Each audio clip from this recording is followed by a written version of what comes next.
Hello everyone, I'm Mr. R. Welcome to the Rondinelli Project. Archery season is in full swing here in Pennsylvania.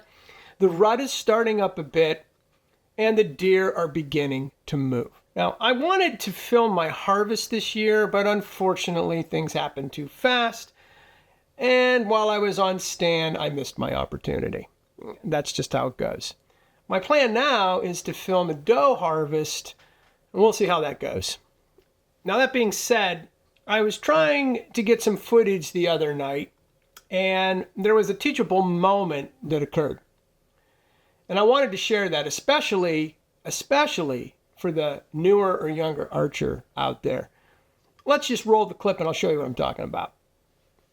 First, I apologize for this terrible and noisy footage, but it was 5 minutes before quitting time and I was breaking down my equipment. It might not look it, but it was almost dark.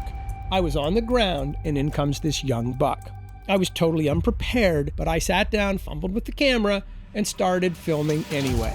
This deer is going to literally pass broadside in a shooting lane less than 10 yards away. Now in Pennsylvania, hunting over bait is illegal. So as an archer, unless you are trophy hunting, you take your opportunity when it presents itself. I personally wouldn't shoot this buck, but if you are a young or new to archery, you might consider harvesting this deer. This is a legal buck, depending on which wildlife management unit you are hunting in. Some areas require 3 up on one side plus the brow tine as a legal shooter. Other areas are 3 points on one side, which includes the brow tine.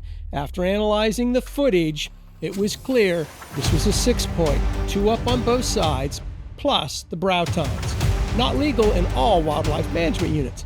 I'm telling you all this because an inexperienced archer is thinking, piece of cake, I got this guy. Remember, this footage has been slowed down to make a point. Then we will see this footage in real time and see how you might let an arrow fly and make a crippling shot instead of a killing shot, or accidentally shoot a deer you are not permitted to shoot because of the wildlife management requirements.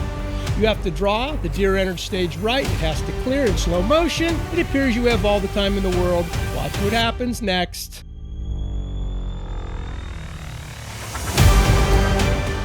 I will never know exactly what it was, but it never snorted. He either spotted me, smelled me, heard me, or a combination of all three. Who knows? But just like that, he gone. Here it is again in real time. I've learned a few things along the way. Here's my advice. When it comes to archery, everything is perfect until it isn't. 16 seconds. Time to make your decision? Maybe 2 seconds.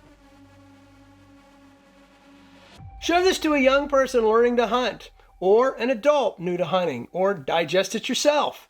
Just when you think you have these amazing animals figured out, they do something unexpected in the time span of a single heartbeat. And that's what makes deer hunting in Pennsylvania such a challenge. This is the Rondinelli Project. Don't forget to like and subscribe to my channel. Get out there. Good luck this archery season. I'm Mr. R. And we gone.